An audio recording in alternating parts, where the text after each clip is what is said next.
Greetings and salutations, folks. Welcome to the live launch party for my second short story collection, Visions and Abominations. Now, when I started trying to get published and things like that, my goal was to have one short story collection. And this is my second, so I'm very happy about that. Yeah, it released the other day through Nordic Press. There is links flying around somewhere. I've just put one in the comments. There's one on the thing, and that down the bottom there. Yeah, that's how you can get hold of a copy. Now, how you can also get hold of a copy if you lucky folk watching live. I've got a few ebooks to give away. So all you got to do to be entered into the prize draw, I will do the draw in a couple of days or whatever. But all you've got to do to enter the draw is comment tentacles. That's all you got to do. I'm a very simple man, very simple pleasures. Just comment with tentacles and you'll be entered into the prize draw. Yeah, so like I say, it came out. It's out in paperback and ebooks. And I haven't actually got a physical copy of it yet because Amazon's crap at the moment. So yeah, that's I can't show you off that, but I can show you the cover because I do have it here, you see. There you go. Look at that. Yeah, it's a lovely bit of weirdness, that. I have no idea where Mr. Chris Mary Hultman from Nordic Press found it or what the hell, but it's perfect.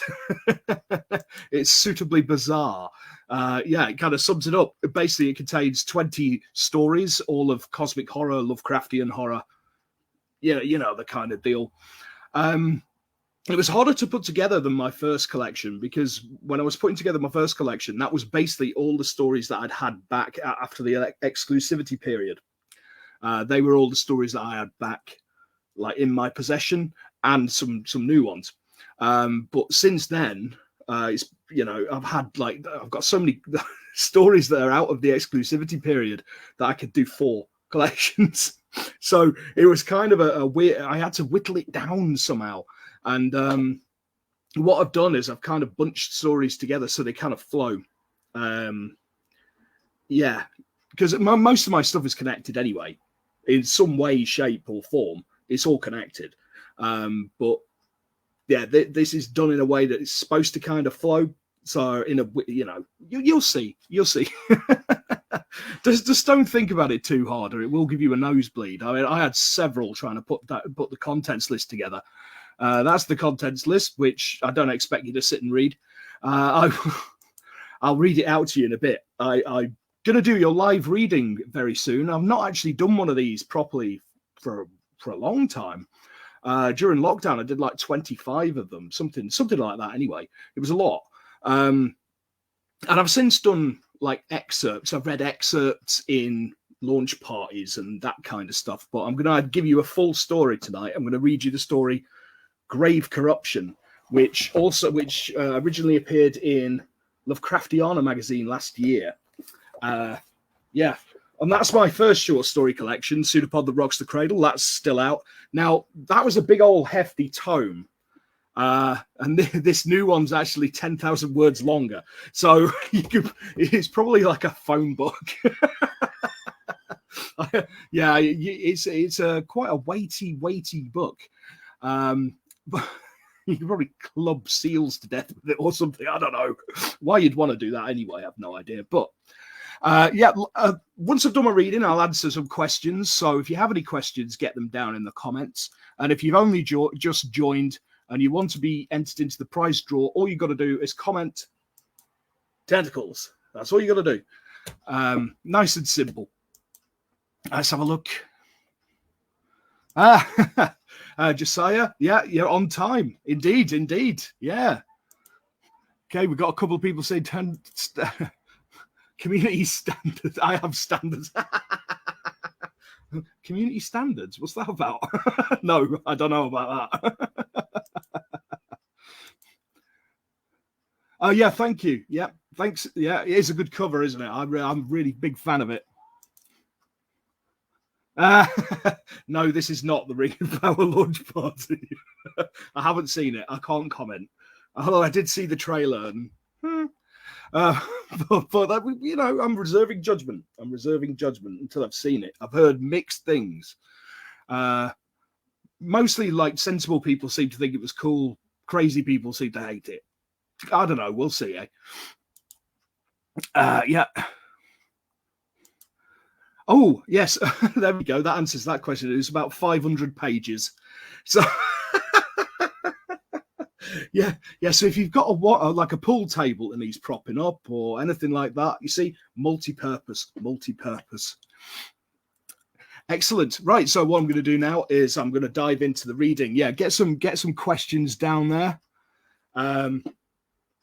If you have any questions about any old random stuff related to the book or whatever, get them in the comments.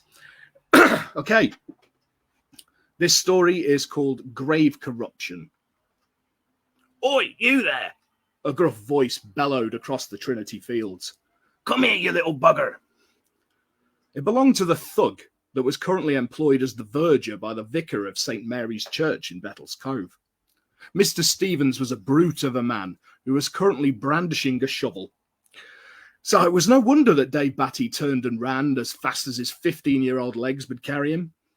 A local lad with a budding smoking habit to maintain, David jumped at the chance of earning £20 a week for distributing the local free paper. Every week, a man in a tatty blue van would turn up on his doorstep with a huge bundle of newspapers and last week's cash in a brown envelope. All Dave had to do was distribute them to every house on the Edwards estate. The only problem with this arrangement, however, was that Dave was bone idle. For the first 2 weeks, he diligently shoved the papers through every letterbox he came across. The third week, he got cheesed off halfway through his round and chucked them into the river.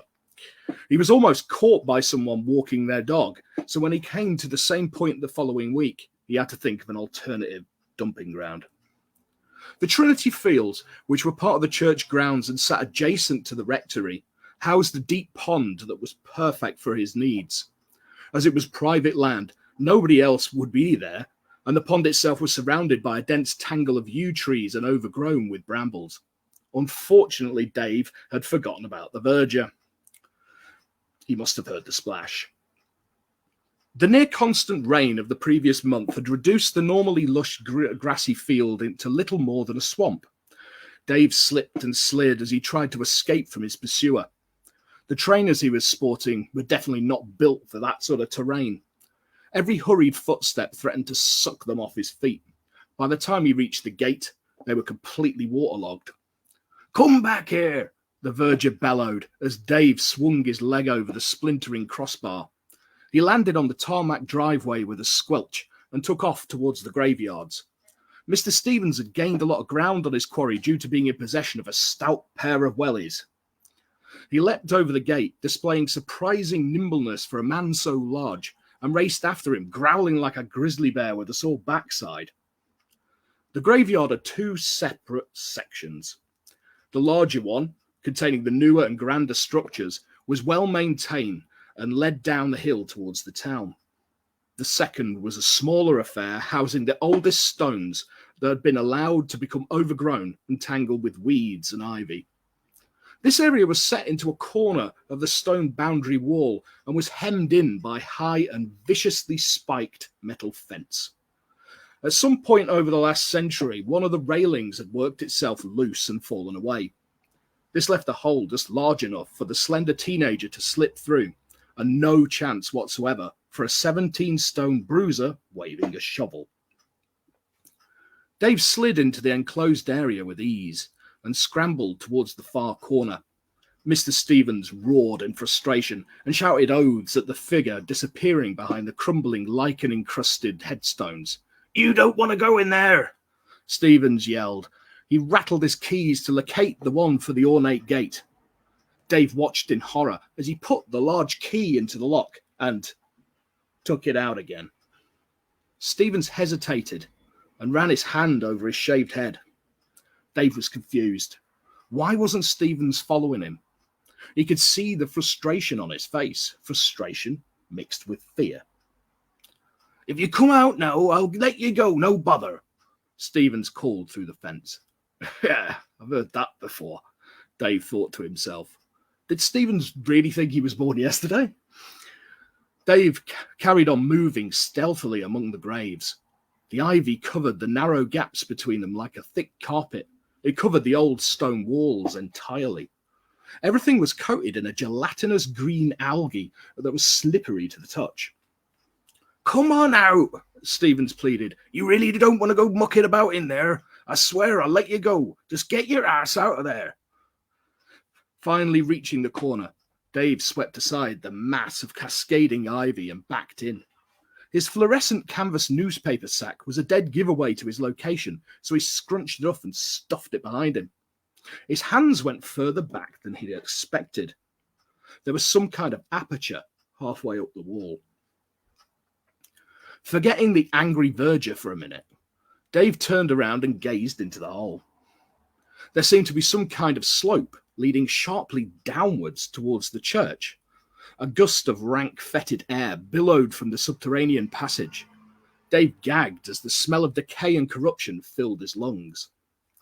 Dave turned back around just in time to see Mr. Stevens walking back towards the field. He was shouting something that Dave didn't quite catch. "Don't come crying to me when you..." That was about all he could make out. Dave smiled. He had gotten away with it. Unless Stevens dredged the pond, his secret was safe, and it was very unlikely that he'd bother going to all that trouble for a bundle of newspapers.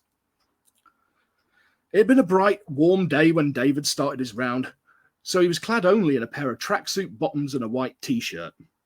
As he crawled out from under the curtain of thick ivy, he noted with some distress that he was covered in green slime. His t-shirt was absolutely ruined. No amount of stain remover would get that lot out. If his parents saw him in that state, they would quiz him on what he'd been up to. He would have to sneak in, shower and change. Then he'd have to dispose of his soiled clothes. Dave could never withstand his father's cross-examination for long. He was a terrible liar, which was surprising considering the practice he got. When he was sure the coast was clear, he slunk out of the ancient graveyard and headed home. Dave had been standing under the warm shower for what felt like an eternity. He had washed his short brown hair twice now, but he still couldn't get the smell from that dark tunnel out of it. He'd even resorted to using his mother's pungent apple and raspberry shampoo, all to no avail. The only things that stung worse than his hair were his clothes. He had bundled them up in a supermarket carrier bag, tied it up tight, and stuffed it deep into the big black communal bin on the road outside his house. His parents never need to know about his adventure. As luck would have it, they'd gone to a car boot sale, which was a regular Sunday activity by the time he'd got back. The lingering smell of the graveyard wasn't the only thing that Dave had to contend with. At some point, while concealed under the ivy, he had scraped his forearm against the stone wall. He had come away with a thick green smear spreading for about 5 inches below his elbow. Dave had scrubbed and scrubbed, but the stain wouldn't shift. He had tried soap, body wash, even that yellow stuff with grit in it that his mechanic father used on his copious oil stains. Nothing seemed to make a difference. When cleansing products failed, Dave resorted to brute force. He scrubbed his arm so vigorously with a coarse flannel that he drew blood. In the end, he had to stop. The combination of friction and soap stung like mad. He dried himself off, liberally sprayed himself with deodorant to mask the smell of his hair, and hoped that his natural oils would eventually get rid of it. Once dry, Dave put on a long-sleeved shirt and went out with his mates. Over the course of the day, his arms started to itch like crazy. One of his friends told him to use washing up liquid to remove the stain. He shrugged, it was worth a try. That night, Dave slept only fitfully. Every time he closed his eyes, he saw that gaping hole in the wall. The dreams were so vivid that he could smell that awful aroma. He could taste it on his tongue. Instead of revulsion, he felt something else. Hunger. Down he plunged into the tunnel. It wound around, back upon itself, and under the graveyard. It looked like it had been dug by hand. He could see scratch marks in the mud-caked walls, the impressions of prints in the soil beneath his feet. He wasn't the first to tread this path, not by a long chalk. The tunnel was far too low for him to stand upright. He had to walk hunched forward. At first, his back had screamed at being forced into this unusual posture, but after a while he adapted. His arms were barely off the ground as he raced through the labyrinth under the graveyard. Bones and rotten coffin wood jutted down from the roof. Each glimpse of human remains made his hunger pangs stab even harder. The smell of death was tantalizing, that it driving him into a frenzy. Faster and faster, he raced towards his prize. He didn't know what it was yet, but he knew it was there, waiting. Drool dripped down his chin as he ran, his mouth a foaming mass of saliva. Finally, he stopped. He sniffed the tunnel above. Yes, this was the place. With all his might, he slammed his fist into the roof.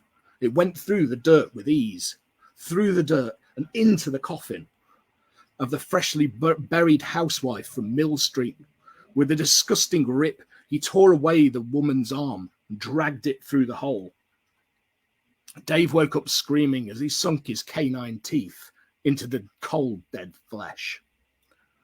At school the following day, Dave felt like reheated excrement. His back ached terribly, and he couldn't stop shivering. The green stain hadn't gone, it had spread. It had dulled somewhat, but it was like it had seeped into his pores and diluted. His left arm had taken on a distinctly green hue. The scab where it had broken the skin was angry-looking and filled with pungent yellow pus. He spent most of the day trying to stop himself scratching it. The smell hadn't gone either. Dave had to keep spraying himself to keep it at bay. If that wasn't bad enough, his breath reeked. He chewed gum, sucked mints, but still the stench lingered. Normally, he was an outgoing and something of a ladies' man. That day, he huddled in the corners and kept himself to himself. It didn't help that his eyes stung every time they glimpsed sunlight. Dave had been forced to hug the shadows like some kind of weedy, pubescent vampire. He didn't touch a morsel of food all day. Not even the jumbo sausages that were normally his favourite seemed at all appetizing. It's not that he wasn't hungry, he just didn't fancy anything.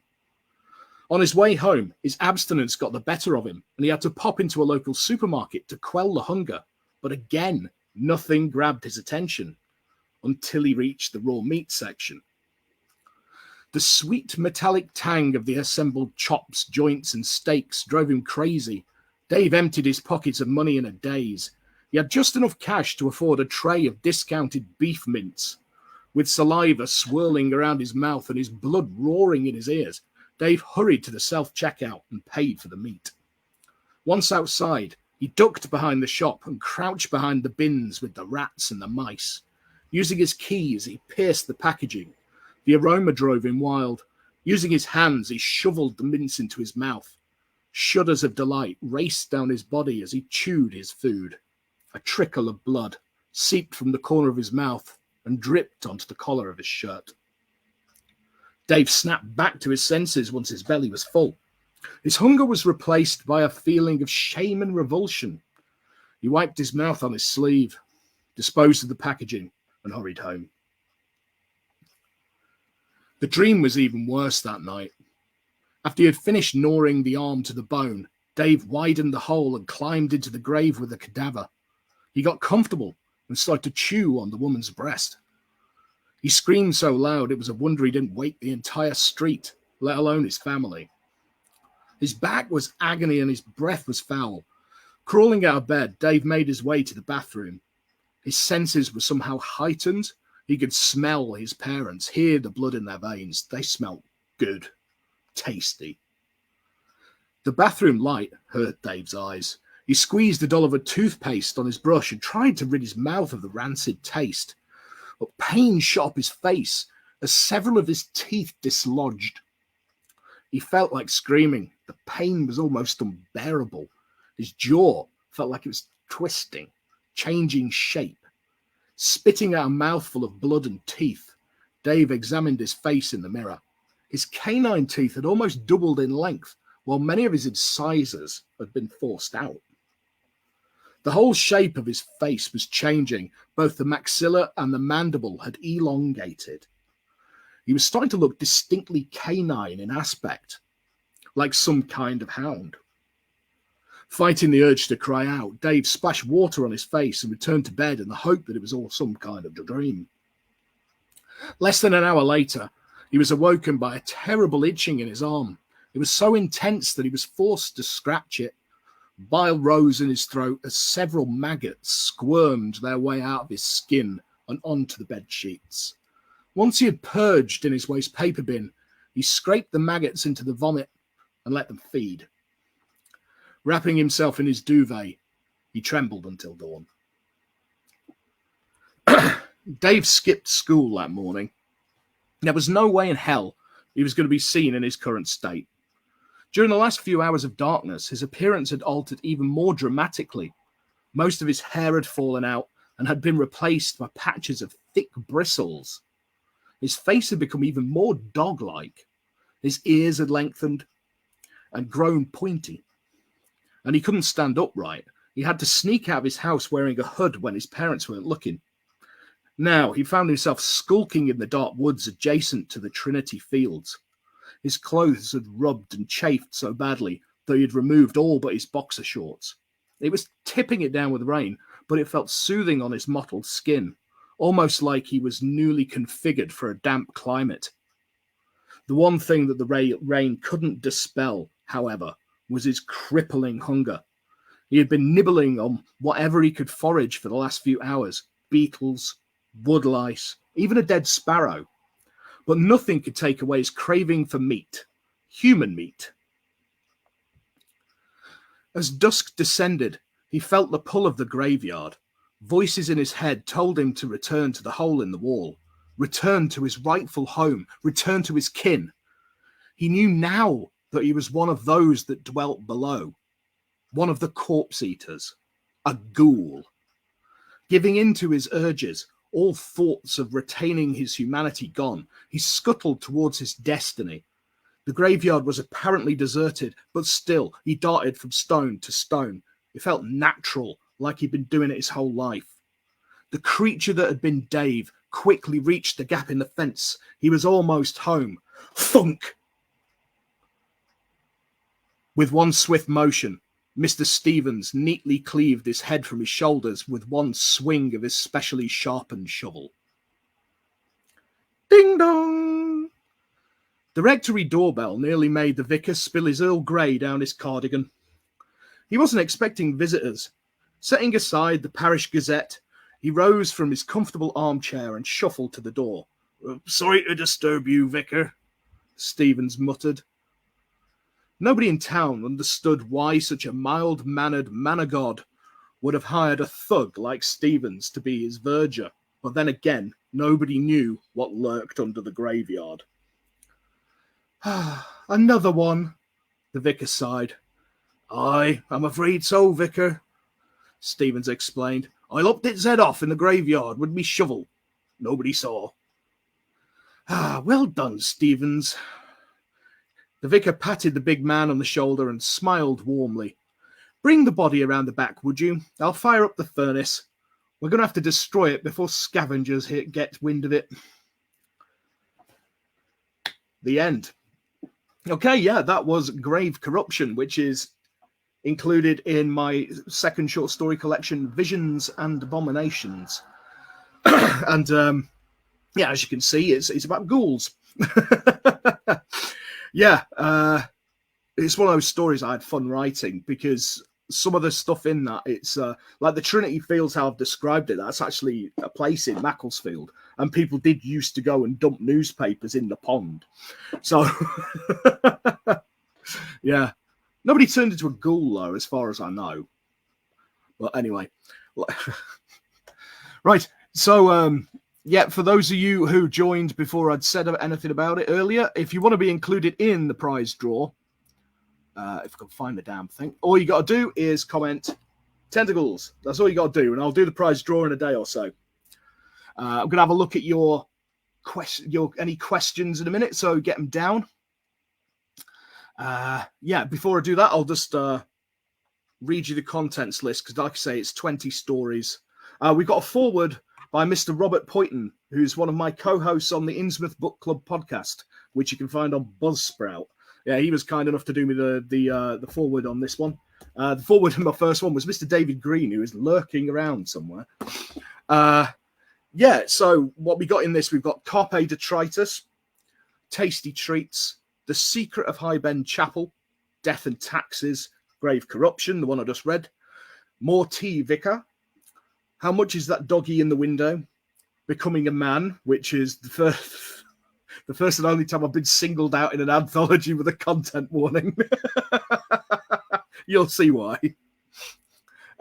Cracking Up, Guided by the Light, Model Citizen, which was the first ever live reading I did, and I made a complete hash of it, but it was fun. It's Only Over When, Franz, Fruit de Mer, oh, struggle saying that, Fit for the Gods, Voices on the Wind, The Jack and Elsie Cycle, which contains Karma Has Teeth, The Vigil, and A Thing in the Shed, Once Bitten, Body Electric, and Ollie. Yeah, so that's out now from Nordic Press. You can get hold of it by clicking on those links that are lurking around the place. My mouse has just gone mad. Stop it, you stupid thing. The cursor just started jumping about. How absolutely bizarre. I assume the batteries are dying. Yeah, if you want to check out Nordic Press, that's nordicpresspublishing.com. This is part of their Mythos imprint. I don't know what's wrong with me today. I'm just stumbling over my words. My novella Antisocial Housing was also part of that. That came out not that long ago. So, yeah. Cool. Right. Like I say, tentacles if you want to be in the prize draw. Let's have a look if we've got any comments. Lots of people saying tentacles. Yeah. Yeah, to be honest, I wasn't surprised. I honestly wasn't surprised. It was for a weird fiction anthology called Loathsome Voyages, which came out a couple of years ago. And yeah, I wasn't surprised when I would look at the front. Yeah, some of these stories, this one, for instance. Yeah. Oh, well, something to... it's something to cross off my list. I've had a content warning.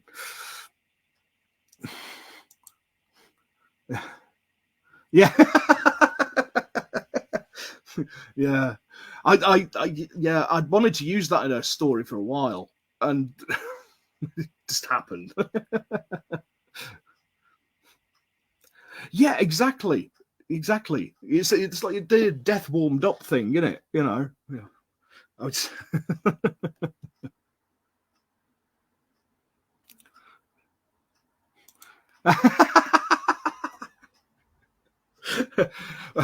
I take it you've only just turned up, Holly.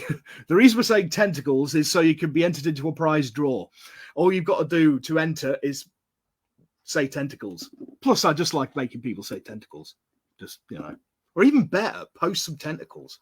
Fire a picture or a GIF, tentacles. Like I say, I'm a simple man of simple pleasures. Excellent.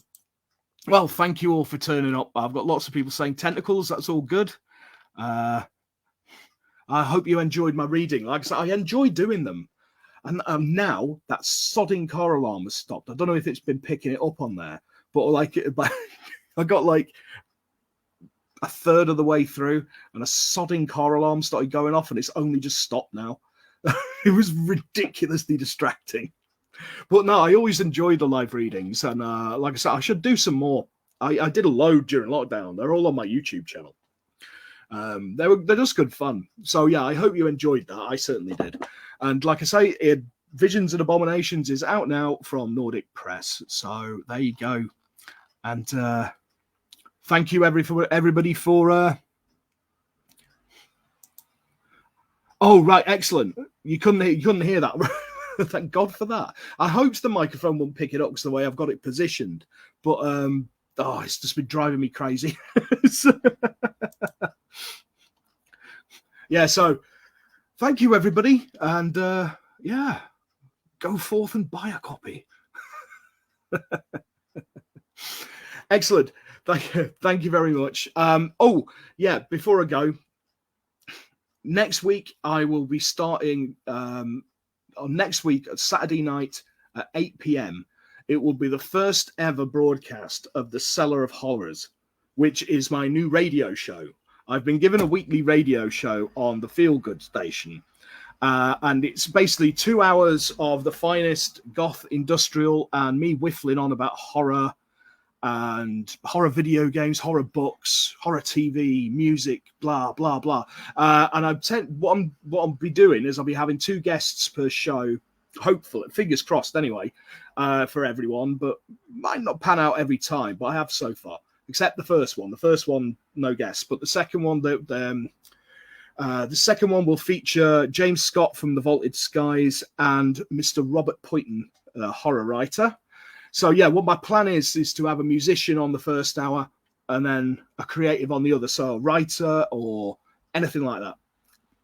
Yeah, so you writer people out there, if you've got books you want to plug or things you want to, things you want to get out there, just give me a shout. There is an email address. It's cellarofhorrors@gmail.com. That's all one word and all lowercase. Just get in touch. Seriously. Come on, 10-minute interview. Just go for it. And and then the third one, I'll be joined by UK industrial artist Matt Hart and Mr. PJ Blakey Novis from Red Cape Publishing. So yeah, that's all very exciting. And like I say, the first one goes out 8 o'clock next Saturday. And it'll be then repeated at 8 o'clock on the Monday.